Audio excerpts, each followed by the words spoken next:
Pertemuan kelima hari ini atau pertemuan keenam hari ini? Kelima hari ini, Pak. Oke, berarti bersiap aja lah ya. Kalau nggak minggu depannya lagi kita akan kuis. Pokoknya sebelum UTS kita akan kuis satu kali. Dan bahan kuis kita adalah bahan kuliah terakhir, pertemuan terakhir sebelum kuis. Sampai ya, maksudnya bukan bahan terakhir saja ya. Bahan pertemuan dari awal sampai akhir di pertemuan terakhir sebelum kuis. Jadi kalau minggu depan kita kuis berarti bahannya sampai yang hari ini. Kalau minggu depannya lagi ya bahannya sampai yang minggu depan. Nah, kalau nanti sebelum UTS ya bahannya hampir kurang sama dengan UTS kan. Tinggal soalnya aja beda-beda ya kan. Kalau UTS kan pertemuan ke-8. Dan nanti sistem ujian kita yang pertama Bapak minta semua ke toilet dulu sebelum ujian. Jadi tidak ada izin lagi ketika sedang kuis. Mau ke toilet dan ke belakang silakan dibereskan dulu 5 sampai 10 menit. Setelah itu kita kuis. Selama kuis stay di meja dan ke saya ditunjukkan atau kameranya atau HP-nya menampakkan meja tempat Anda menulis dan di meja itu hanya ada apa? Kalau nulis susah ya. Ya nulislah kertas dan pena. Nanti selesai baru dipoto dan dikirim ke classroom. Oke ya, modelnya seperti itu. Jadi nanti dikondisikanlah di mana posisi kameranya atau posisi HP-nya sehingga bisa mengcover meja dan alat tulis yang digunakan. Termasuk wajahnya kan. Nanti wajahnya nggak ada, badannya aja yang nulis orang lain nanti kan. Jadi perlu diidentifikasi dulu betul nggak yang ujian yang namanya ada di daftar hadir. Begitu Rivaldo ya. Ya, Pak. Senyum-senyum aja nampaknya. Pagi ini fresh nampaknya kan. Oke. Semangat, Pak. Ya, oke kita mulai ya. Bisa kelihatan PowerPoint-nya? Kecilan, kebesaran? Bisa, Pak. Bisa, Pak. Cukup ya? Pindah-pindah. Nggak perlu dibesarin lagi ya. Gua dulu, wrap text.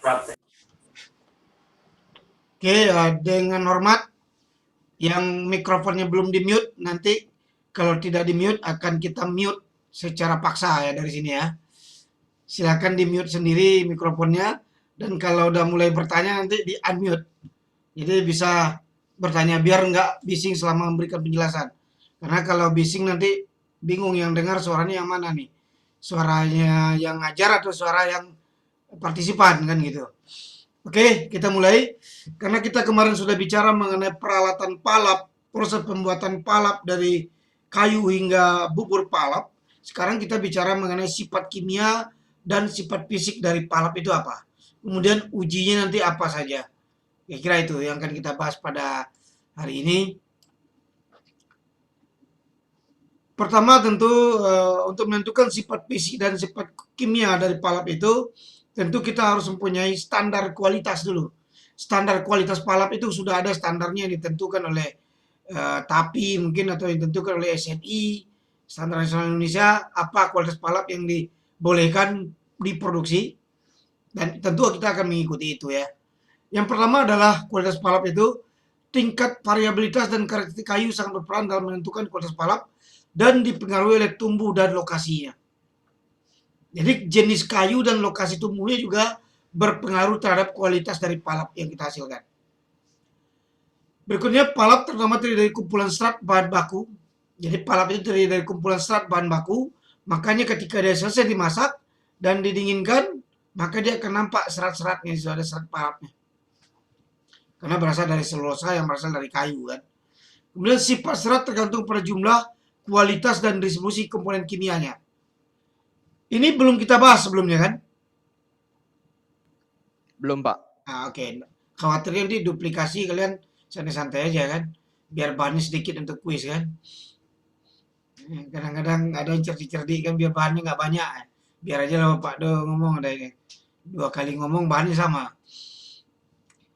Kalau sama nanti tolong dikasih tahu ya. Biar materinya lebih lengkap kita sampaikan. Karena waktu kita terbatas. Oke, kemudian sifat serat tergantung pada jumlah tadi sudah. Kemudian karakteristik palap dipengaruhi oleh sifat bahan baku. dan proses pembuatan palapnya. Nah, prosesnya yang macam-macam, ada yang proses sulfat, sulfit, kraft, dan macam-macam yang lainnya. Nah, proses pembuatan palap ada yang disebut dengan proses mekanis, semi kimia, dan kimia. Ini akan menentukan kualitas hasil juga. Kalau proses mekanis, kualitasnya seperti apa, semi kimia dan kimia kualitasnya seperti apa. Nah, ini berbeda kualitasnya tergantung kepada proses yang dilakukan. Nah, ini adalah bagan pembuatan palap dan kertas untuk mendapatkan kualitas atau kekuatan yang diharapkan. Yang pertama adalah wood quality. Makanya perlu HTI, hutan tanam industri, agar kualitasnya seragam. Kalau kita ambil dari hutan alam yang semula jadi atau hutan alam yang memang sudah ada dari sananya, ini kualitasnya tidak bisa kita jaga karena karakteristik dan bahan alamnya berbeda, sehingga perlu dibuat sebuah hutan tanam industri yang disiapkan oleh pengusaha yang bergerak di bidang ini ya.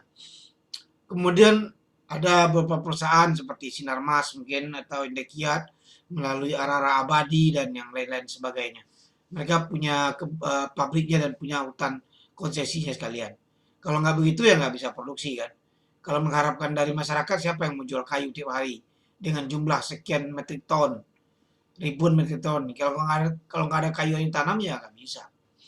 Ini mau tidak mau pengusaha pulp dan paper harus mempunyai konsesi lahan yang luas. Apalagi produksinya massal ya.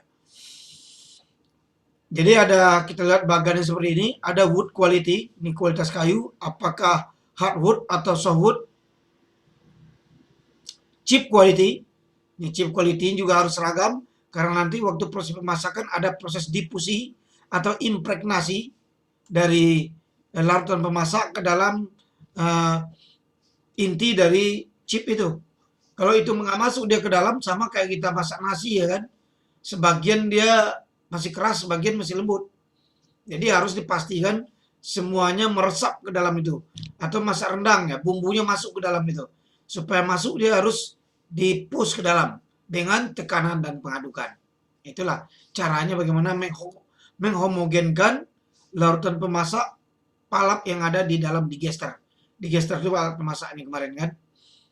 Itu namanya diimpregnasi. Impregnasi itu kata-katanya pregnan. Jadi impregnasi berarti menghamili ya deh. Jadi chip itu harus dihamili dulu. Dihamili menggunakan bahan kimia. Nah, jangan diambil yang lain, dihamili menggunakan bahan kimia maksudnya gitu kan. Jadi impregnasi by diffusion. By diffusion of chemical substrates itu. Jadi ada bahan kimia yang meresap masuk ke dalam, nah itu disebut dengan impregnasi. Jadi memasukkan bahan kimia ke dalam chip di dalam alat digester. Kemudian ada chip quality, ya chip quality harus seragam kalau bisa. Ukurannya berapa? Ya 3 kali 3 cm atau umpamanya 2 kali 20 mili, 5 mili kali 5 mili. Semua kalau bisa seragam. Jadi kalau seragam nanti maka kualitasnya akan lebih homogenize, lebih homogen dan lebih baik ya. Kemudian kondisi operasi digester, nah ini bisa disetting tergantung dan masing-masing sumber bahan baku akan berbeda kondisi operasinya.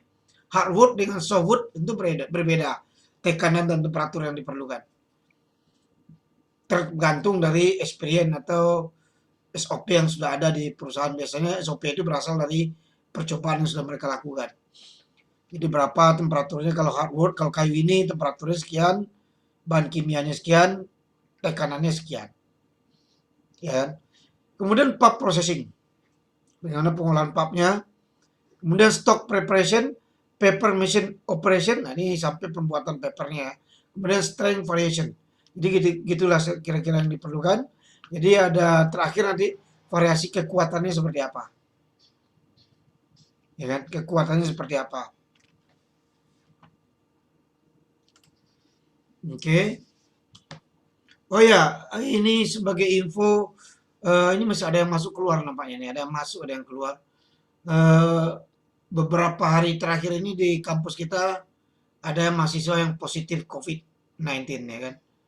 Sehingga Anda diharapkan kalau ke kampus dan kemana-mana tempat selalu berhati-hati, terutama mungkin makanan yang dibeli di mana pastikan bahwa kondisi warungnya higienis ya kan, atau orang tidak terlalu banyak di situ. Karena kemungkinan yang namanya COVID ini nampaknya evolusinya sangat tinggi. Ya, dari orang yang tak bergejala kemana-mana bisa meninggal tiba-tiba. Kemudian dosen MIPA kemarin sudah meninggal karena COVID. Itu Dr. Muhammad Hamdi namanya ya. Dosen fisika MIPA. Beliau udah meninggal. Jadi hati-hati ya. Kelihatannya enggak menakutkan tapi menakutkan. Jadi hati-hati. Kemarin kampus kita ada sekarang kalau nggak salah kampus sekarang di desinfektan karena ada yang positif kemarin. Jadi kalau ada yang positif itu akan dilakukan 3T namanya, 3T ya. Trace, track, and treat ya kan. Di trace kemana aja anaknya pergi selama seminggu sebelum dia positif itu. Ya kan, siapa saja yang ditemui. Trace, track, kemudian di treat. Nanti treat itu ya diberi kalau yang sakit tentu diberi pengobatan dan lingkungan yang dilewati atau yang dipegang atau yang orang yang ditemui akan dilakukan nanti swab test dan desinfektan mungkin. Jadi hati-hati kalau memungkinkan karena libur dan hanya dari sekolah belajar dari rumah, ya masaknya dibuat di rumah aja, dijamin kan. Daripada beli kemana-mana nanti kalau tidak yakin itu bersih tempatnya atau terlalu ramai orangnya. Nah biasanya kalau makanan enak itu orangnya ramai. Orang namanya orang ramai ya bisa jadi one of the peoples adalah suspek kan. Mana tahu, kita kan nggak tahu. Karena peningkatannya sudah sangat besar sekarang di Indonesia. Kayaknya di Asia Tenggara Indonesia paling banyak positif COVID-nya kan. Dan belum terlihat tanda-tanda akan berakhirnya. So, hati-hati, jaga kesehatan. Selalu sediakan hand sanitizer. Kalau di rumah ya cuci tangan sesering mungkin habis memegang sesuatu. Kalau habis memegang sesuatu, kalau kita tidak yakin tangan kita bersih, cuci tangan dulu. Kalau mau megang muka, mata, hidung, dan mulut. Jadi megang area muka itu. Ini kresek-kresek siapa ini? Jadi kalau nggak yakin kita tangan kita bersih habis memegang sesuatu, jangan pegang bagian mata, hidung, dan mulut. Kalau pengen pegang juga gatal sekali kan, cari alat bantu, tisu ya atau apa. Jangan langsung tangan gitu. Kalau enggak ya cuci dulu pakai sabun atau pakai hand sanitizer untuk mencegah terinfeksi oleh virus corona. Itu ya. Oke, kita lanjutkan. Nah, ini adalah sifat pulp yang akan diperoleh ada di chip, pulping, bleaching. Ada 3 step ini. Di chip mula-mula, kemudian pulping, kemudian bleaching. Ya kan? Di chip itu yang diperlukan adalah ukurannya chip size distribution. Kalau oversize nanti pemasakannya tidak sempurna. Jadi ini harus dipastikan chip size distribution. Distribusi chipnya merata. Kalau merata di dalam digester tentu harus diaduk kan. Kemudian kappa numbers. Jadi kalau di palap itu yang kita tentukan nanti yang kita uji adalah bilangan kapanya berapa, kappa numbernya. Jadi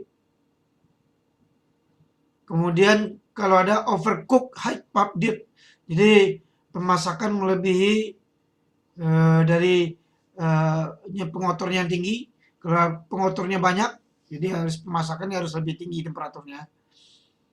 Kemudian pulp properties. Nah di kiri kanannya itu oversize ada fine. Oversize itu undercook high shift high kappa namanya lebih tinggi, shiftnya lebih tinggi dan pemasakannya lagi di bawah standar. Kemudian high bleach chemical demand, high pulp depth. Nah, dihasilkan nanti bleachingnya. Kalau pemasakannya tidak terlalu tinggi maka bleachingnya akan perlu chemical yang lebih banyak. Jadi perlu bahan kimia yang lebih banyak untuk kalau pulpnya banyak yang kotor kan. Terakhir baru diperoleh diuji pulp propertiesnya apa. Mungkin kadar airnya, kadar seratnya, kekuatan tariknya, ya kan, kelenturannya, daya tembus air dan segala macam. Nah, ini adalah bagan jenis-jenis palap. Palap itu yang pertama dia pulp secara umum, dia ada dua, pulp alpha atau larut, ini dissolving pulp namanya. Jadi ada yang disebut dengan pulp alpha atau larut itu dissolving pulp, ada yang disebut dengan pulp kertas. Nah, dissolving pulp inilah yang diubah menjadi nanti viscose staple fibers ya. Jadi yang berubah menjadi benang. Jadi dari pulp alpha atau dissolving pulp. Sedangkan pulp kertas, nah ini pulp kertasnya ada yang dari kayu, pulp kayu, ada pulp kain bekas, ya kan, pulp kertas bekas, pulp dari tumbuhan, macam-macam. Di Riau ini sudah ada pulp kayu, udah pasti ada, ya kan. Pulp kertas bekasnya ada yang buat. Dia buat pulp kertas bekasnya menjadi egg tray atau kotak telur atau rak telur itu, dibuat dari kertas bekas. Pulp dari tumbuhan non kayu ya seperti ceramik Jawa banyak, di kita di Riau kayaknya kurang. Tapi bisa jadi potensi. Pamannya dari tumbuhan non kayu, seperti dari nanas. Nanas itu kan banyak limbahnya. Serat daun nanas, nanas itu punya serat. Seratnya itu bisa dipakai sebagai bahan baku palap ya. Pulp, kalau dia pulp kayu ada macam-macam, ada yang disebut dengan pulp mekanis, pulp semi kimia, kemudian pulp kimia. Ada 3 proses ini buat. Kalau pulp mekanis nanti ada pulp kayu asah, pulp mekanis refiner, dan pulp termomekanis. Kalau kimia, ini. Kalau kimia dia ada pulp sulfit, sulfat, dan soda. Ya, menggunakan bahan kimia ya. Belum putih, kayu jarum. Semi putih, kayu jarum juga. Putih, kayu jarum. Putih, kayu daun. Kira-kira seperti itu ya. Ada jenis-jenis pulp yang dihasilkan. Nah, ini adalah distribution of chemical constituent in the cell wall. Jadi di dinding selnya seperti ini distribusi kemikalnya. Ini adalah pendekatan persentase, dry weight basis. Jadi berbasis berat kering. Ini berbasis berat kering. Ini compound middle lamella, primary walls, secondary walls. Nah, ini adalah hemicellulose di tengah-tengah, selulosa ada di atas, lignin di bawah.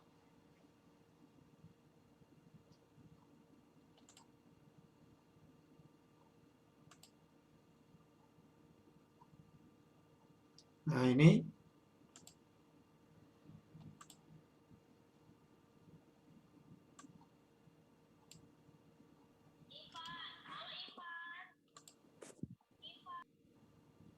siapa yang panggil Ivan itu? Owen Aloysius ya, manggil Ivan ya. Oke, komponen kimia bahan baku yaitu kayu ada 2, senyawa berberat molekul rendah dan senyawa makromolekul atau berberat molekul besar ya. Senyawanya seperti itu. Kemudian yang senyawa berberat molekul rendah ada yang disebut dengan bahan organik dan bahan anorganik. Bahan organik ini disebut dengan ekstraktif. Ya, senyawa yang menempel di bahan organik itu senyawa ekstraktif disebut. Kemudian ada bahan anorganik, ini mineral. Jadi kalau organik dia senyawanya ekstraktif, kalau anorganik itu mineral. Mineral mungkin kalsium, potasium, ya kan, silika dan segala macam yang ada di dalam kayu itu. Sedangkan senyawa berberat molekul besar atau makromolekul ini biasa jenisnya adalah polisakarida atau holoselulosa dan lignin. Kemudian ini polisakarida dan holoselulosa terbagi kepada 2, ada yang disebut dengan selulosa dan ada yang disebut dengan hemiselulosa. Jadi selulosa dan hemiselulosa hanya ada di kayu dengan senyawa berberat molekul besar atau makromolekul. Sedangkan yang berberat molekul rendah ada cuma organik dan anorganiknya. Seperti itu. Kemudian setiap lapisan pada dinding sel mempunyai komposisi kimia yang berlainan, tapi umumnya dari 3 lapisan komponen terbesar. Ini sel lapisan itu dari 3 komponen terbesar,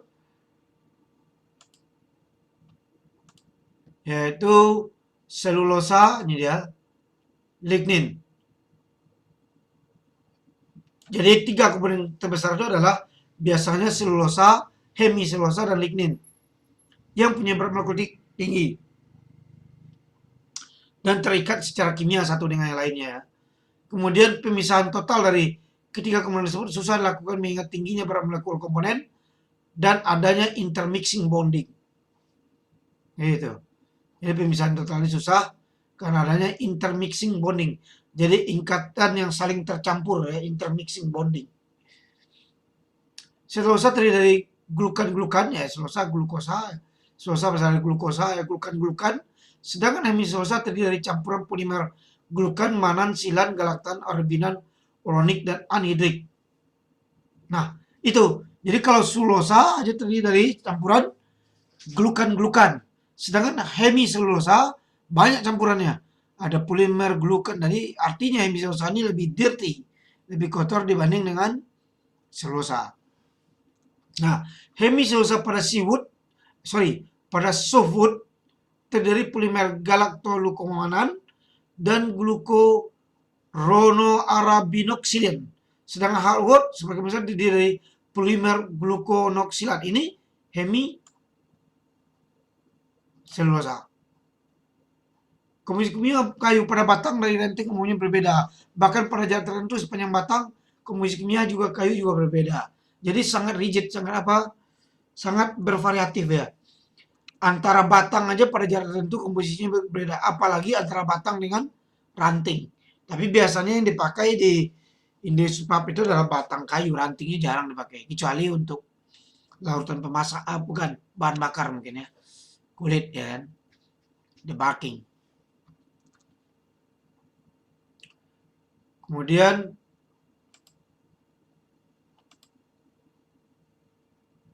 nah, umumnya softwood mengandung lignin yang tinggi. Jadi kalau softwood dia ligninnya tinggi.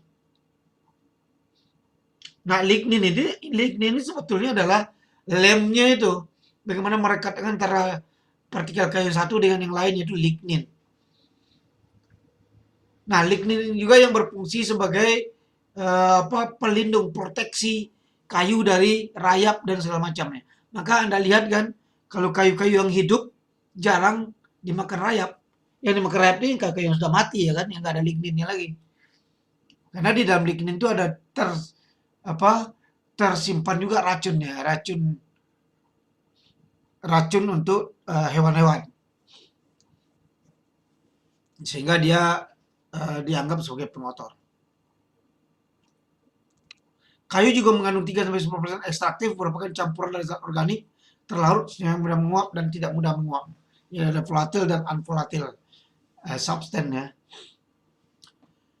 Komponen utama ekstraktif adalah resin dan fatty acid, asam-asam organik, terpenes, tanin, sugar atau polisakarida dengan berat molekul rendah. Jadi inilah komponen dari senyawa ekstraktif ya. Komponen tersebut bukan bagian dari dinding sel dan sebagian besar terbuang dari proses pemasakan. Jadi bagian-bagian itu sebetulnya sebelum wood atau kayu dimasak, dia sudah dilepasin dulu kan. Karena biasanya lignin itu berada di kayu terluar, bukan di daging kayu, tapi di kulit kayu itu. Maka kadang-kadang lignin itu juga dipakai orang untuk mengawetkan kayu. Jadi kayu biar awet, ada namanya kasih furnis itu. Furnis itu komponen utamanya ada senyawa lignin juga. Berasal dari asap cair atau segala macam kan. Asap cair itu ya kayu atau tumbuhan yang dibakar kemudian uapnya dikeringkan ya diembunkan jadi dia asap cair kan. Nah, asap cair itu bisa untuk mengusir nyamuk atau mengawetkan kayu. Untuk yang lebih bagusnya bisa untuk mengawetkan makanan ya kan. Asap cair.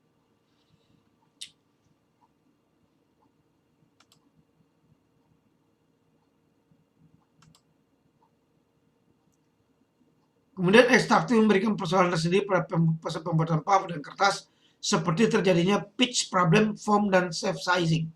Jadi ada masalah-masalah nanti terjadi kalau kertas itu masih mengandung senyawa ekstraktif. Senyawa tadi ada lignin dan segala macam. Makanya pulp itu setelah selesai dibuat biasanya di bleaching lagi, dihilangkan lagi pengotornya dengan proses bleaching. Ini dipucatkan ya. Untuk menghindari pitch problem, foam, dan self-sizingnya. Jadi dia tidak mengerut, tidak terbentuk busa, atau tidak terbentuk lubang-lubang, sehingga merusak permukaan dari kertas yang dihasilkan.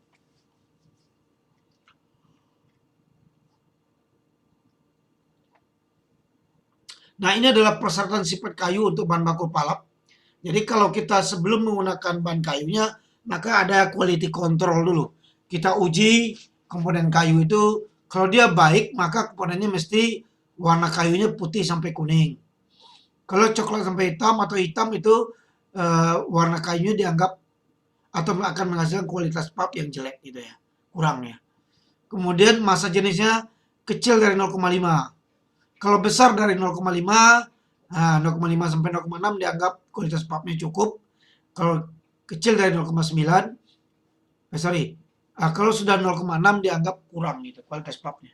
Jadi kualitas pulpnya menjadi rendah. Kalau rendah ya harganya murah kan. Harga kualitas menentukan harga kan. Atau ya itu. Kalau harga yang tinggi pasti barangnya barang bagus ya kan.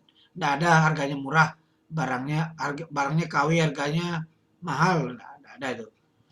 Ada sebaliknya barangnya branded tapi harga KW ya, nggak ada juga. Jadi panjang serap, nah panjang serap paling bagus itu adalah besar dari 1,6. Itu paling bagus kalau seratnya besar dari 1,6. Kemudian 0,9 sampai 1,6 dan kecil dari 0,9. Ya gampang lah ngepalnya itu kan jaraknya nyambung-nyambung aja. 0,1,6, 0,9, 1,6, kecil dari 0,9. Sudah. Kalau seratnya pendek berarti kurang bagus. Karena kalau seratnya pendek dia gampang putus dia. Maka kertas yang dihasilkan dia gampang sobek, nggak tahan, gampang nggak bisa dilipat umpamanya kan. Karena ada kertas kadang-kadang dilipat tapi dia nggak sobek, ada juga kan. Apalagi bahan-bahan atau kertas yang dipakai untuk kertas uang misalnya. Kertas uang kan harus dicampur dengan zat-zat lain. Ada kertas uang tuh yang tahan air juga ya kan, water resistant. Kalau tahan api belum ada ya kan. Kalau dibakar semua ya terbakar deh. Betul nggak? Betul, Pak. Nah, itu. Jawab lah. Ditanya jangan diam aja. Nggak jelas. Kalau nggak ditanya senyum dikit, ada juga senang hati lihatnya. Berarti dengar deh nih kan. Ini tanya diam aja kayak orang marah semua kan.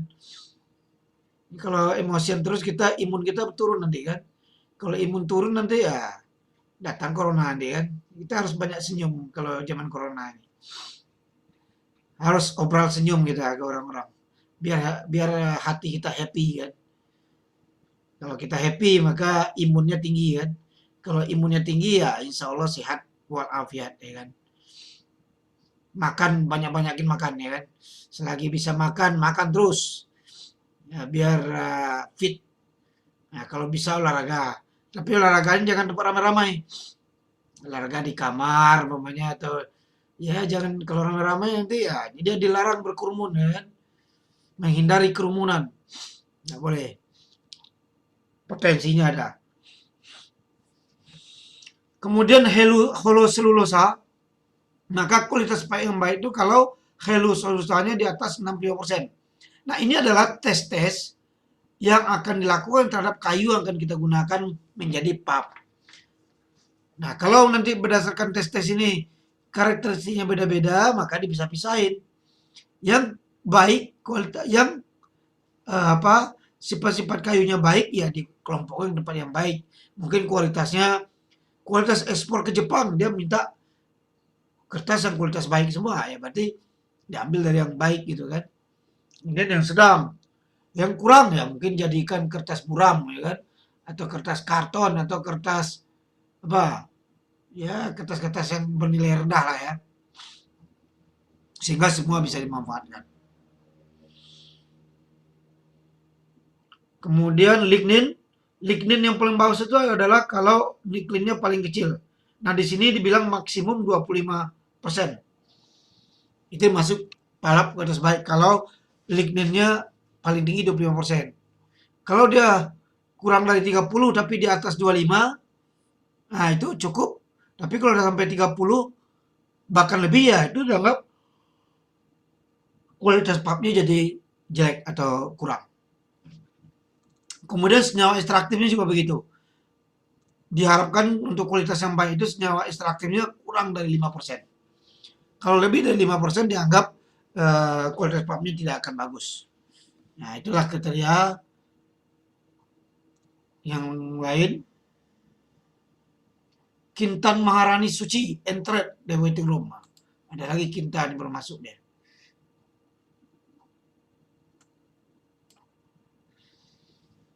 Nah, komponen kayu yang terlarut dalam pembuatan palap ya. Nah, ligninnya itu 30%.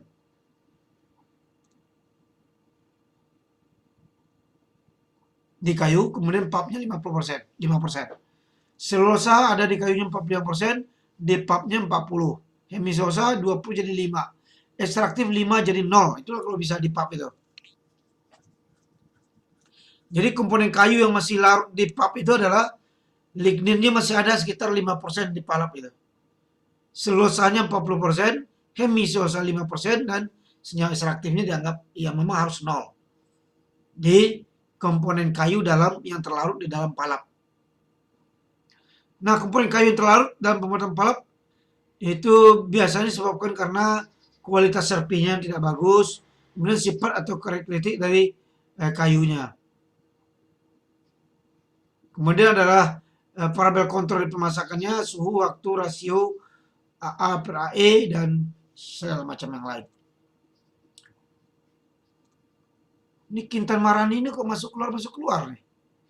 Kintan Maharani Suci tadi waiting room. Masuk lagi. Atau berapa buah HP dia pasang? Mungkin karena sinyal, Pak. Ya. Ini yang berhadir baru berapa orang nih?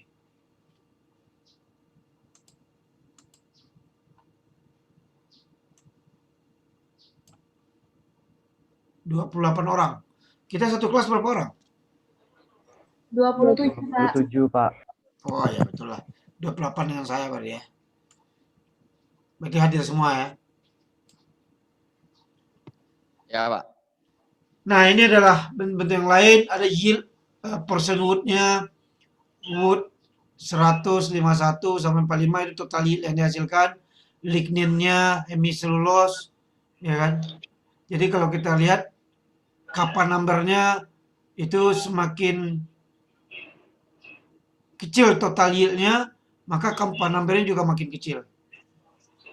Dan polisakarida dalam pulpnya juga semakin besar malah. Dan kalau kita lihat rejectnya, persen rejectnya kalau hardwood itu ternyata persen rejectnya paling tinggi itu adalah hardwood. Jadi dengan kappa numbernya 20 itu rejectnya udah bisa sampai 10%. Kalau softwood dia rejectnya lebih sedikit nih kayaknya. Kappa numbernya besar. Jadi beda. Kalau hardwood dia kappa numbernya kecil, sementara softwood dia kappa numbernya lebih besar. Dan persen rejectnya lebih kecil.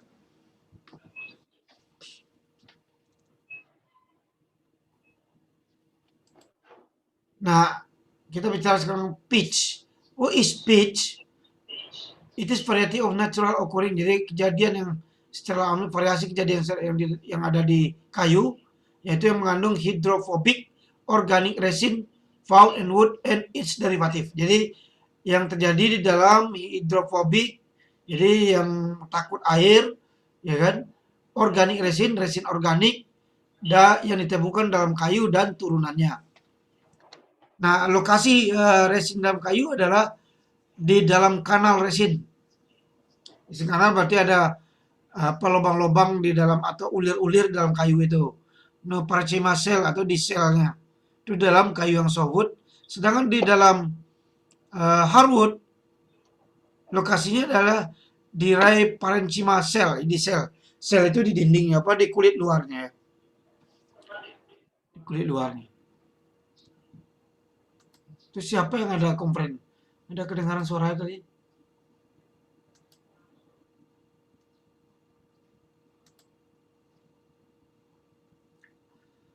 Ini foto-fotonya kadang-kadang ada yang menakutkan lah ya. Ada yang matanya tutup, ini siapa ini? Rian Agus. Matanya tutup. Kumisnya berpilin nampaknya kan, ngeri kali fotonya kan. Yang videonya aja lah tampilan, takut kita lihatnya kan. Video itu kan lebih jujur, lebih apa adanya. Kalau dia hadir ya nampak mukanya ya kan. Kalau yang ngasih screen gitu dicurigai itu. HP-nya dihidupin dia jalan-jalan dah kemana-mana kan. Atau HP taruh di kantong dia jalan-jalan kemana-mana. Entah dia dengar dan enggak kan. Jadi kalau show in video, your video ya, make sure you are stay at the class, at the screen ya kan. Jadi ada di dalam kelas. Kalau yang menghilangkan videonya dicurigai dia tidak berada dalam kelas waktu kuliah. Oke. Nah, conventional pulp dan paper proses menyebabkan udara dan polusi air. Kalau konvensional ya. Jadi kalau proses pembuatan pulp dan paper secara konvensional ini menyebabkan polusi udara dan air. Udara yaitu chemical yang digunakan tuh dia lepas ke udara, makanya kalau di LPP itu baunya ya bau toilet itu. Ya kan? Walaupun di luar bersih tapi ya karena dia ada cerobong asapnya yang keluar dan mungkin ada chemical yang loss di situ sehingga memang baunya kalau Anda pergi ke toilet lebih kurang itulah. Bau H2S tuh sulfur kan. Tapi orang industri kayu katanya kalau nggak ada bau itu nggak ada dolarnya. Selagi ada bau itu berarti pabrik masih berproduksi katanya. Kalau udah nggak ada bau itu berarti pabrik nggak berproduksi lagi. Jadi buat mereka bau itu adalah bau dolar gitu. Bau mereka dolar, tapi bagi kita yang jarang-jarang ke situ ya memang nggak lain baunya.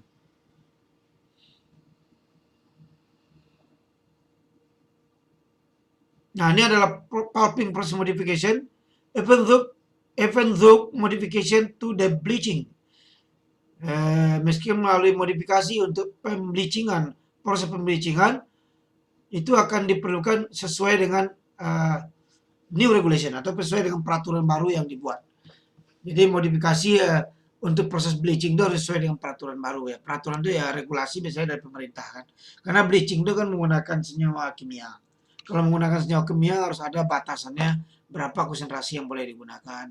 Terus kalau selesai diproses dibuang kemana limbahnya harus pasti. Jangan nanti malam-malam dibuang, dibuang siang enggak kan.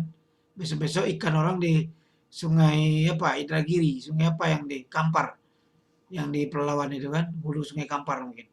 Ikan orang pada mati semua, rupanya ada pabrik yang membuang bahan limbahnya ke sungai kan. Itu harus sesuai dengan regulation. Jadi berapa yang disarankan regulasi pemerintah. The process of the pulp mill is important in that it will determine the bleaching process necessary. Jadi proses di pabrik palap itu adalah penting yang mana akan menentukan proses bleaching, akan menentukan diperlukan atau tidak diperlukan proses bleaching. Ya kan? Necessary or unnecessary. Kalau umpamanya hasilnya tidak bagus, maka perlu proses bleaching. Tapi kalau ada hasilnya bagus, maka ya nggak perlu bleaching atau mungkin perlu tapi konsentrasinya bisa lebih kecil. Sehingga chemical required ya to process the pulp will be reduced ya kan, akan berkurang sehingga kalau the chemical consumption is reduced maka tentu of course ya cost production akan turun kan. Kalau cost production turun maka harga pulp kita lebih kompetitif, lebih murah dengan kualitas yang tetap. Nah tujuannya adalah low kappa numbers. Jadi kita bagaimana membuat kappa number ini menjadi rendah. Itu goalnya dari proses modifikasi pulp itu. Jadi orang memodifikasi pulp itu dengan bleaching, dengan delignification, dengan lain-lain hal itu tujuannya untuk membuat kappa numbernya menjadi lower atau kecil. Nah, lower kappa number will enable us to reach target brightness with less bleaching chemicals, ya kan? Jadi kappa number yang rendah akan memungkinkan kita untuk mencapai target kecerahan dengan bleaching dengan bahan kimia pemucat yang lebih sedikit. Ya kan? Jadi kalau kappa number kita rendah, artinya kita akan memperoleh tingkat kecerahan kertas kita yang lebih bagus dengan bahan kimia yang digunakan semakin sedikit, ya kan? The less bleaching chemicals. So lower kappa number will enable us to reach target brightness with less bleaching chemicals.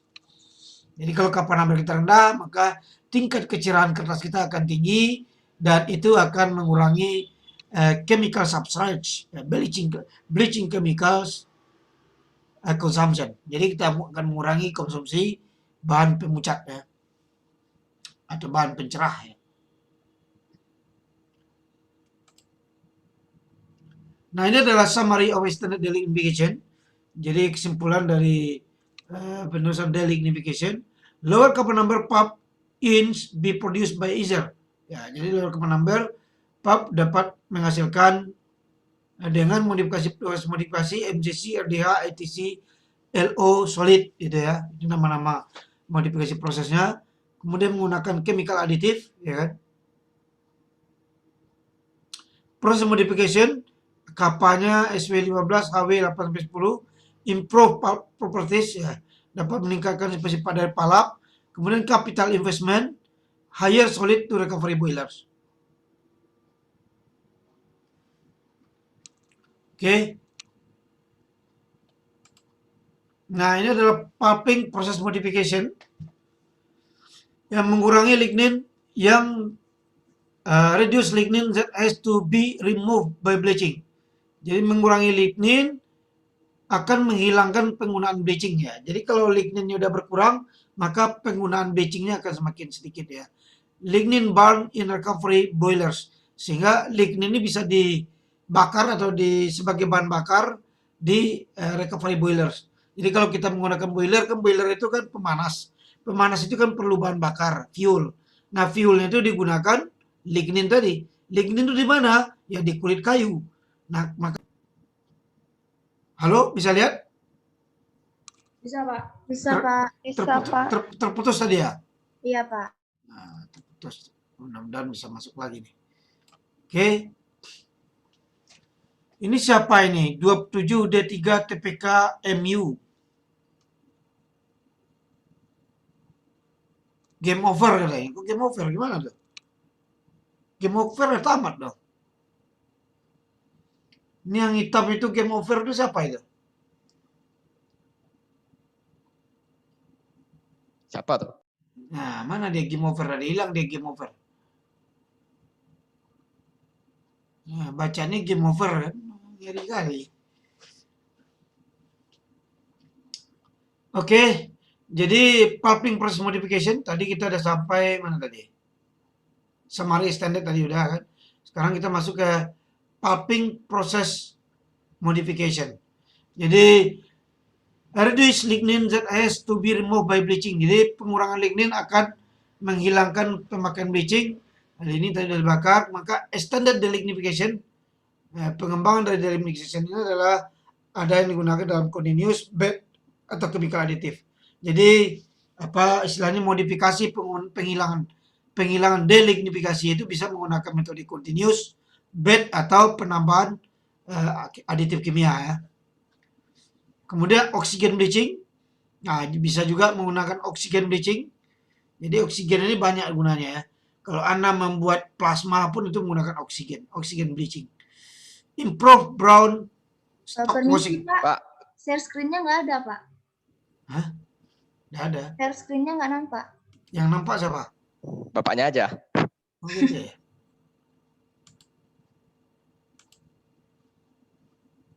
Gitu ya. Jadi saya share lagi berarti ya. Ya, Pak. Nah, kalau ini gimana? Udah Udah nampak, Pak. Udah, Pak. Oke. Habis gelap terbitlah terang kan? Ya. Jadi ada continuous bed dan chemical, ada oxygen bleaching, kemudian improve brown stock washing. Jadi adalah meningkatkan stok apa yang warnanya coklat mungkin yang brown ya, dengan pencucian washing. Yang pencucian berarti ya dengan bahan kimia juga ya. Kemudian mengurangi use of chlorine. Mengurangi reduce use of chlorine, yang mengurangi penggunaan dari klorin, mengganti dengan chlorine dioxide. Nah, itu adalah model-model extended delignification atau pengurangan penggunaan klorin ya. Atau menggunakan non-chlorine bleaching compound. Jadi menggunakan bahan kimia pemutih non-klorin.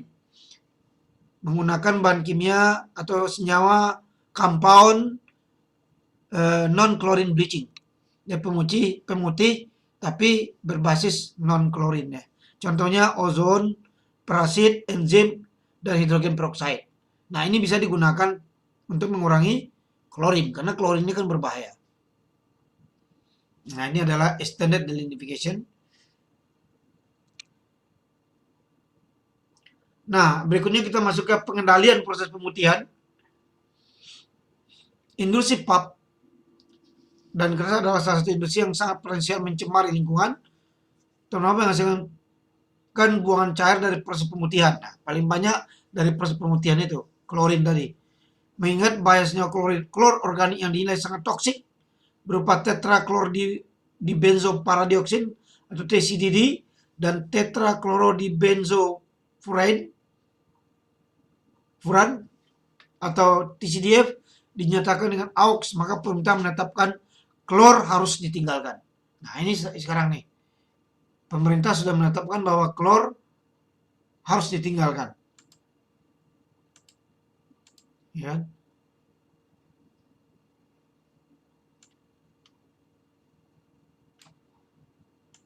Need to live using chlor as the bleaching. Ya kan? Jadi perlu ditinggalkan. Untuk memperbaiki proses pemutihan ke arah teknologi pemutihan bebas klor, target bilang kapas serendah mungkin memungkinkan industri menerapkan teknologi pemutihan yang berwawasan lingkungan. Jadi mungkin ke depan carilah pemutih-pemutih yang alami. Not chemical substrate ya, not chemical compound. Nah, ini adalah tugas kita, bagaimana mencari itu. Nah, Anda nanti sebagai operator di industri palap harus menjadi problem solver. Bagaimana menciptakan untuk mencari atau mengajukan ide-ide penggunaan pengganti klor sebagai bleaching agent, sebagai zat pemuncat.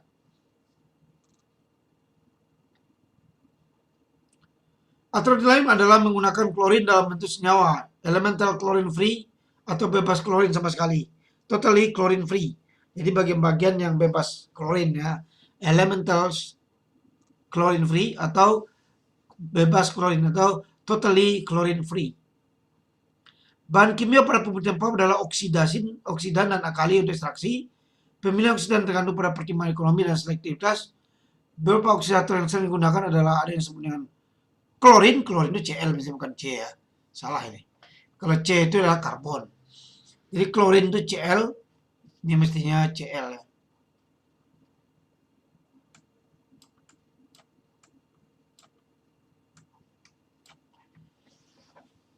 Oksigen, hipoklorit, klor dioksida, hidrogen peroksida, ozon, enzim, dan ditionite. Itulah yang bisa digunakan adalah untuk bahan pemuncat.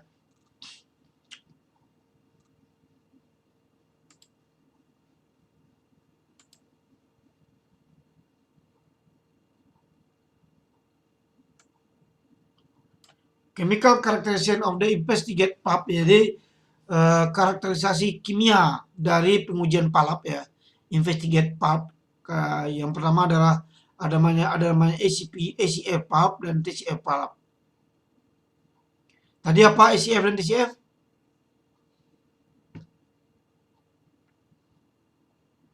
Siapa yang ingat? Ayo. Christina? You remember it? Enggak, Pak. Enggak. Elemental chlorine free. Itu bisa. Think first and say later. Pikir dulu baru cakap ya kan. Ini belum tanyanya udah enggak nih kan. Ada. Kalau TCF apa? Totally chlorine free. Ini ada tuh. Berarti memorinya masih bagus tuh. Walaupun sekilas tayangan tadi dia masih ingat, artinya dia konsentrasi, fokus. Soalnya di dunia ini tidak ada orang bodoh kan. Yang ada itu adalah orang yang tidak fokus, itu aja. Tidak ada orang bodoh, yang ada adalah orang yang tidak fokus. Kalau dia fokus, concentrate, ya kan, insya Allah bisa. Jadi ACP, ACF, dan TCF unbeaten pups, pup yang tidak digunakan. Kemudian ada residual lignin, sisa ligninnya persen. Kalau di TCF itu besar dari maksimal 2,08, sementara di HCF maksimum cuma 1%. Kemudian limiting viscosity numbers, jadi batasan jumlah viskositasnya, batasan kadar viskositasnya. Kalau di HCF itu 773, sedangkan TCF dia 560. Ini beda ya. Kalau tadi lebih besar residu ligninnya, ini viskositas numbernya lebih tinggi HCF. Kemudian degree of polymerization, tingkat polimernya yang bagus adalah HCF, sedangkan TCF 1400. Acidic groupnya CF dia lebih kecil, grup asamnya di TCF lebih besar.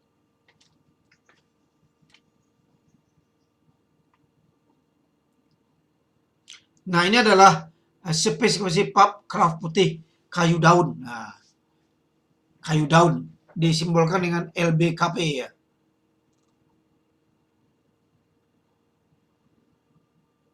Nah, derajat giling awal satuannya mililiter CSF minimum 650, ini persyaratannya ya. Derajat putihnya minimum 81 atau 80. Kemudian nodanya milimeter kuadrat per meter persegi. Jadi banyak noda itu lebih kurang 6 mm kuadrat per meter persegi. Nah, itu dia banyak nodanya. Maksimum. Kalau lebih dari 6 nodanya di per meter perseginya berarti ya tidak memenuhi syarat. Kemudian kadar ekstraktifnya maksimum 0,4%. Kemudian kadar airnya maksimum 12%. Indeks sobeknya minimum 7. Ya minimum artinya semakin besar dia indeks sobeknya, artinya semakin susah sobek dia. Makanya minimum 7. Kalau kurang dari 7 maka indeksnya menjadi jelek. Indeks retaknya itu kilopascal ya, meter kubik per gram, minimum 2,5. Berarti harus lebih besar dari 2,5. Kemudian indeks tariknya minimum 40 Nm per gram. Jadi setiap gram itu harus 40 Nm minimum indeks tariknya. Jadi kalau kita tarik dia, maka nilainya minimum gaya itu kekuatan tariknya itu 40. Ya kan? Minimum 40. Berarti harus lebih besar dari 40. Kalau nggak dia cepat sobek dia.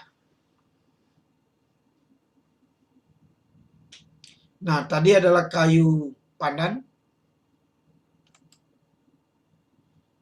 Sekarang kita kayu jarum. Nah, kayu jarum ini derajat giling awal ini 650, derajat putih dan segala macam sama dengan tadi. Definisinya ini, pup kraft putih kayu daun, leaf bleaching kraft pulp, ya kan? Atau LBKP adalah pup berserat pendek dari kayu daun yang dibuat dengan proses kraft dan diputihkan secara bertahap sampai derajat putih tinggi, fully bleached, ya kan? Kemudian pup kraft putih kayu jarum atau nib. Halo Pak, Iya, Pak. Halo, Pak. Hilang lagi. disconnect Iya. lagi Pak. Sekarang bisa kelihatan PowerPoint-nya?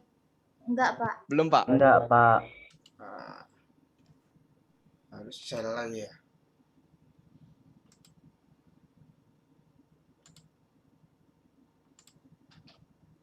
Kelihatan? Kelihatan, Pak. Kelihatan, Pak. Ya, Pak.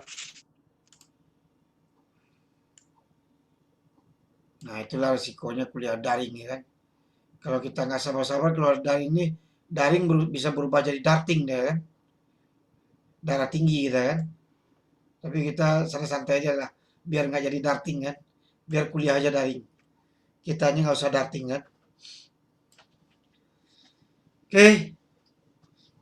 Nah, definisinya ini, sedangkan pup kraft putih kayu jarum adalah pup berserat panjang dari kayu jarum yang dibuat dengan proses kraft sama dan diputihkan secara bertahap sampai derajat putih tinggi, fully bleached. Jadi bedanya itu. Kalau kraft putih kayu daun ini serat pendek, bedanya itu ya. Serat pendek. Dia serat pendek dia. Sementara ini serat panjang. Ini bedanya itu. Antara LBKP dengan NBKP. L dengan N. Leaf, daun. Needle, jarum ya.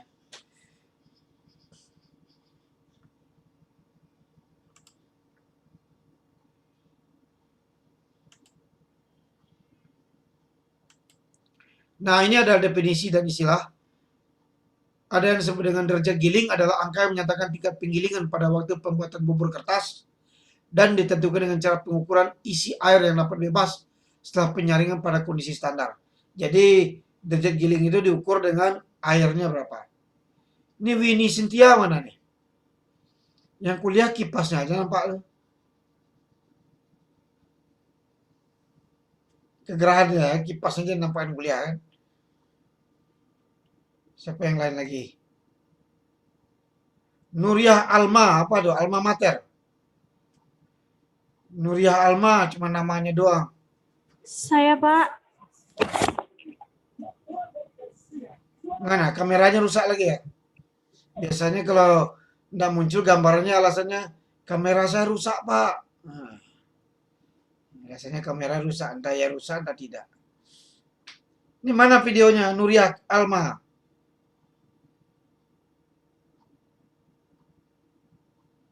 Nuriyah Alma? Alma apa nih? Alma Mater? Alma Mama atau apa? Halo, saya datang lagi. Disconnect Halo, lagi, Pak. Pak. Ini nampaknya tak bersahabat kayaknya sinyalnya hari ini. Karena mendung mungkin ya, karena mendung jadi tak bersahabat deh. Tes. Sering putus-putus deh. Mana Alma Mater tadi? Nah, Nuriyah Al-Maidah ya. Bukan Alma Mater rupanya. Nuriyah Al-Maidah. Anggi Anissa, mana Anggi Anissa? Nah, kepindah-pindah deh nih Anggi Anissa dengan Nuriyah Al-Maidah ini. Dian Nugraha. Are you still there? Dian Nugraha? Halo, Dian Nugraha. Are you still there? Nah, hilang deh. Missing link. Manisa Leoriska, mana orangnya? Manisa Leoriska. WP. Mana ini?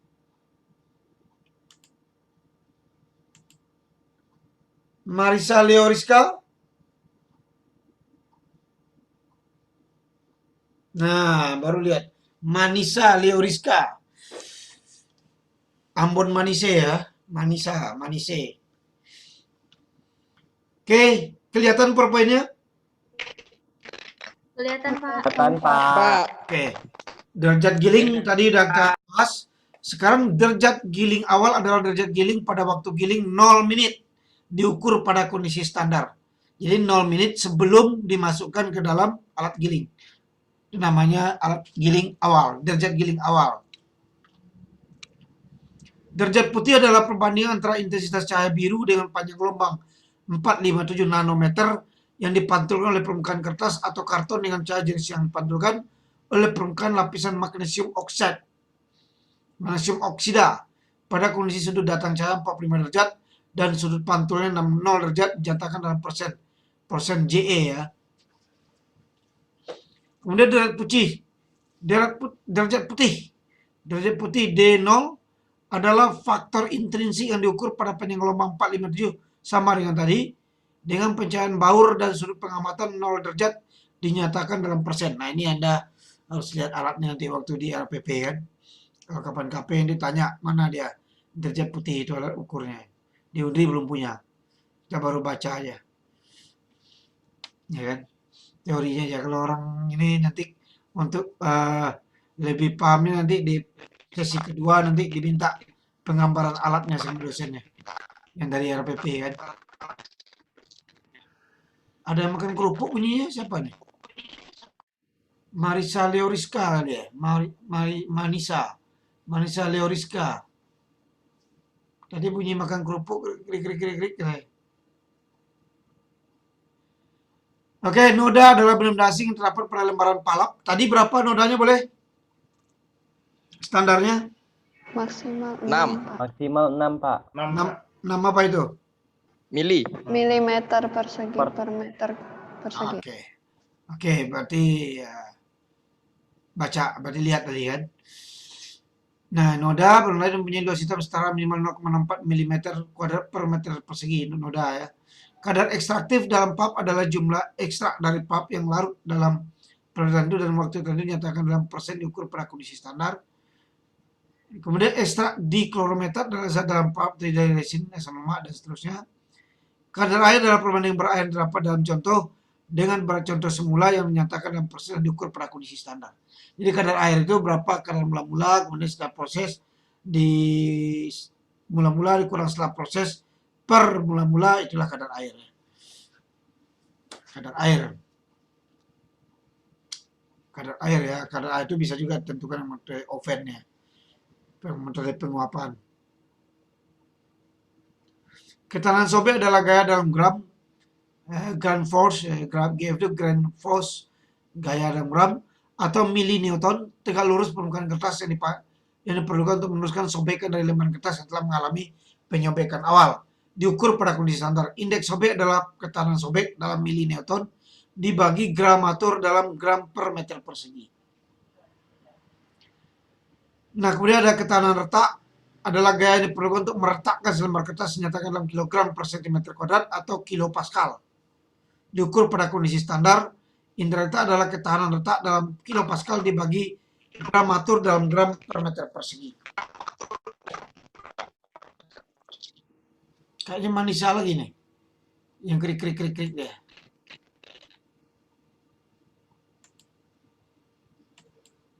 Oh, hebat juga Manisa nih. Nggak bisa di-mute dari tempat Bapak.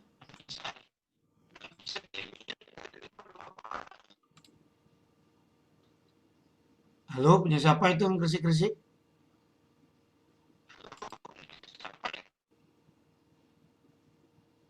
Biar aja lah ya. Nggak nampak.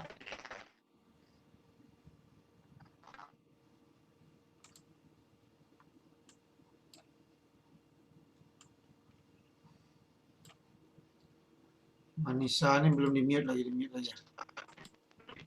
Kok nggak bisa di-mute yang punya Manisa ini? Hebat betul ya nih. Bagaimana dia protect-nya nih? Nggak bisa di-mute dari host, biasa host itu bisa.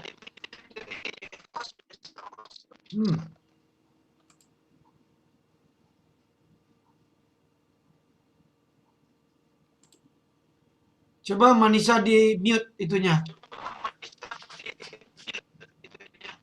Nggak bisa, Pak. Nggak bisa.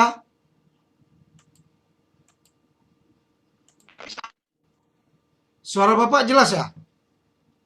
Jelas, Pak. Pak. Nah, ada yang kedengaran ke telinga Bapak ini ada krisik-krisik, suara putus-putus. Ini siapa itu?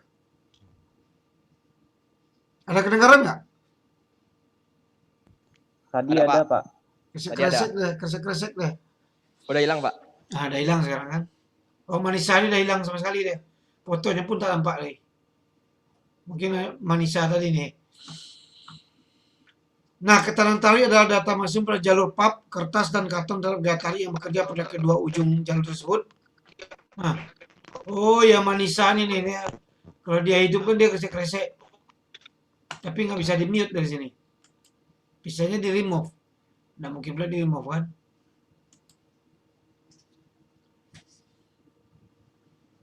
Dinyatakan dalam satuan gaya per satu lebar jalur uji diukur pada kondisi standar. Indeks tarik adalah ketahanan tarik dalam Newton per meter dibagi gramatur dalam gram persegi meter persegi ya. Itu kekuatan tarik.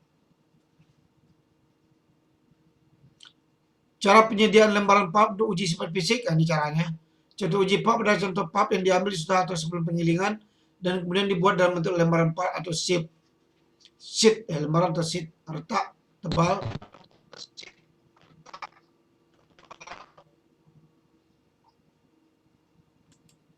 Tapi kok nggak bisa di-mute punya Manisa nih. Nah, Bapak ngomong pun feedback dia balik lagi. Nah, kayak echo dia. Pak habis ngomong, dia ngomong lagi kan. Coba yang Manisa di mute mikrofonnya bisa. Nah, gitu, hilang dia. Mesh adalah banyak lubang pada saringan per 25,4 mm. Itu mesh, banyak lubang pada saringan. Jadi beda. Kalau mesh yang kita kenal biasanya banyak lubang per inci. Sama ya. 1 inci 2,5 cm kan. 2,5 cm itu sama dengan 25,4 mm kan. Jadi mesh adalah banyaknya lubang pada saringan per 25,4 mm. Jadi mesh itu bahasa umumnya orang menyebutnya adalah banyaknya lubang per inci misalnya. Ya kan? Nah, ini sama dengan inci kan. 1 inci sama dengan 2,54 cm.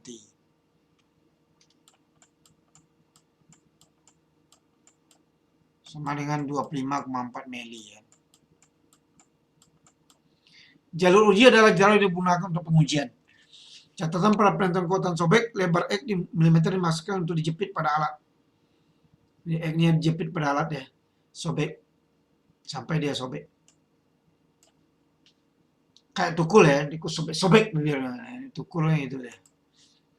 Tukul arwana kalau dia mengapa gitu. Sobek-sobek katanya.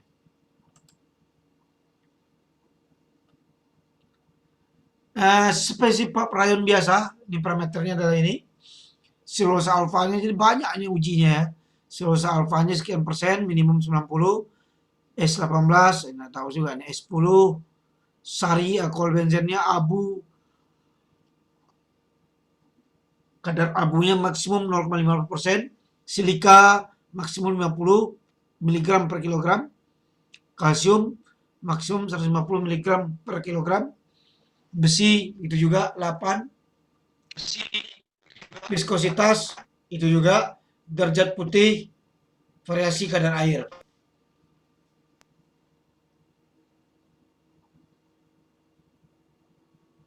Nah, definisi dan istilah pap rayon biasa. Pap itu termasuk kelas pap alfa, baik alfa super maupun pap sulfit dari kayu jarum maupun kayu daun dan digunakan sebagai bahan baku pembuatan serat rayon biasa. Kemudian selulosa alfa, bagian selulosa yang punya berat molekul tinggi yang merupakan bagian yang tinggal setelah bagian selulosa lainnya larut pada perlakuan NaOH 8,3%. Nah, pelautan setelah pengembangannya itu seterusnya pap rayon biasa. Ada selulosa alfa, ada selulosa beta, sama selulosa beta alfa. Nah, ini adalah prosedur-prosedur, nanti silakan dibaca sendiri. Nah, viskositas adalah ukuran suatu fluida untuk melawan gaya yang menyebabkan mengalir, nyatakan dalam milipascal. Viskositasnya apa sebetulnya? Kekentalan suatu zat. Kekentalan satu zat. Jadi satuannya adalah kecepatan alirnya ya Pak. Ya, kental. Semakin lambat dia mengalir berarti semakin kental zatnya. Maka sifat fluida itu melawan gaya yang menyebabkan mengalir. Jadi kalau mengalir itu kan cepat, tapi karena kental dia lambat dia ngalirnya. Kekentalan itu disebut dengan viskositas ya. Viskositas pap dalam kuprominium adalah viskositas lautan pap 1% dalam kuprominium yang mengandung tembaga Cu dengan konsentrasi sekian. Jadi kalau mau menghitung viskositasnya menggunakan larutan kupromanium, jadi dilarutkan dengan kuprominium, kemudian amonia, kemudian dicantumkan dengan mengukur waktu alir melalui pipa kapiler, diukur pada 20 Celcius. Di temperatur 20 Celcius dimasukkan campuran palap yang dilarutkan dengan kuprum tadi, kemudian diukur berapa lama dia melewati pipa kapiler itu. Nah, itulah yang sebenarnya nilai kekentalannya nanti, viskositasnya. Kemudian viskositas pap dalam kupri etilen diamin ada viskositas lautan pap, beda pelarutnya aja, lainnya sama. Kalau pap dengan kupro ada pelarutnya kuprominium, kalau dengan kupri ya kupri etilen diamin. Kemudian derajat polimerisasi PAP yaitu banyaknya unit glukosa dalam rantai selulosa. Jadi semakin tinggi nilai DP-nya berarti selulosanya makin banyak di situ. Derajat polimerisasi.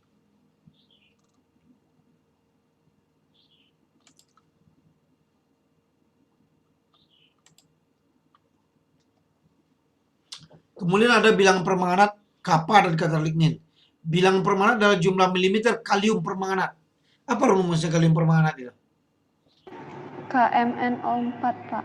Oh, KMNO4 0,1 N yang terpakai oleh 1 gram palap kering tanur ditentukan pada kondisi standar. 0,1 N itu apa itu? Kayaknya normalitas, Pak. Ya, apa itu rumusnya? Normalitas tuh mol ekuivalen per 1 liter larutan, Pak. Oh iya. Mol ekuivalen itu apa? Itu mol itu kan jumlah zatnya, Pak. Terus ekuivalennya itu ini apa? Bilangannya tergantung dari itu senyawanya. Ada bilangan elevasinya kan. Ada yang positif, ada yang 1, ada yang 2 kan. Kalau KMNO4 itu berapa? Berat ekuivalennya. 1 bisa, tergantung sih, Pak. Berarti kalau 1 dia N sama dengan M dong. Iya, Pak. Normalitas sama dengan molaritasnya, karena molaritas itu kan gram mol per liter.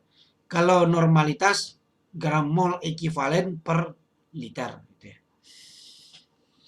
Berikutnya adalah bilang kappa adalah jumlah mililiter kalium permanganat 0,1 N yang terpakai oleh 1 gram palap kering tanur sesuai dengan kondisi standar. Jadi bilang kappa itu, berarti bilang kappa dengan bilangan permanganat ini sama ya?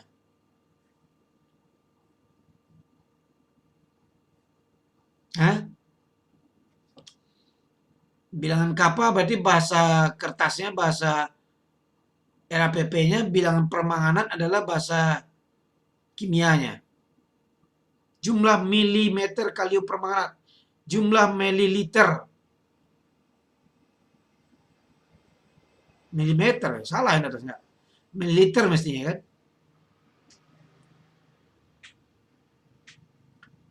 Karena dititrasi kan, titrasi kan mililiter. Konsentrasi 0,1 M. Jadi bedanya mililiter kalium permanganat KM 0,1 yang terpakai oleh 1 gram pap kering tanur sesuai dengan kondisi standar.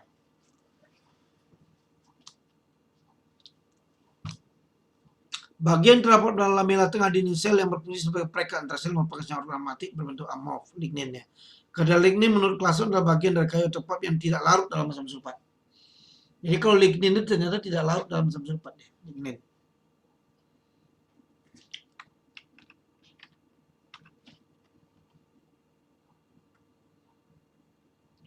Ikatan serat dalam pap kertas. Ini dibaca saja.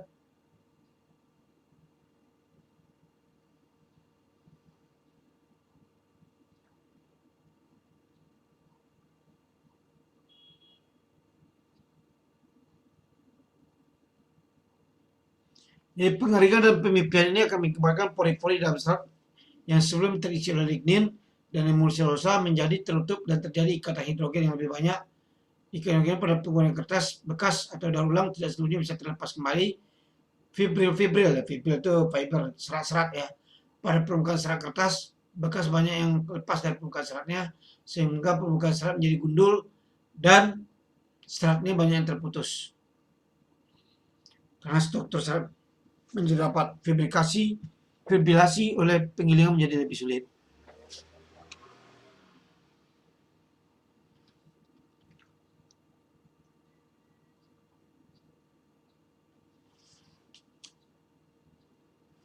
Oke, ini teori-teorinya untuk ini semua, silakan nanti dibaca.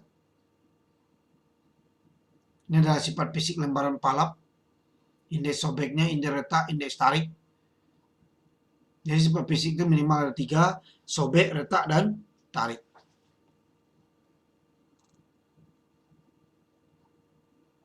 letak dan tarik. Ini Pak Bambu. Tadi adalah Bagas. Abilisia Vera. Ini Pak Bambu.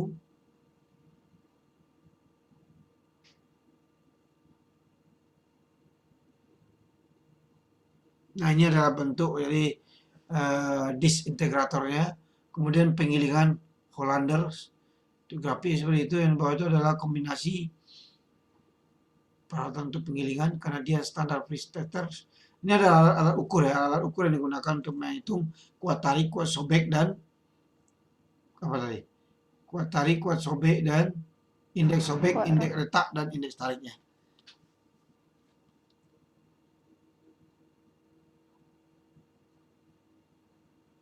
Ini Bernstein Strength Tester, Bernstein Tester, model endurance tester, ini kuat tariknya nih. Perbedaan bentuk dari ukuran kekuatan sobek kertas. Elmendori implant feature resistant.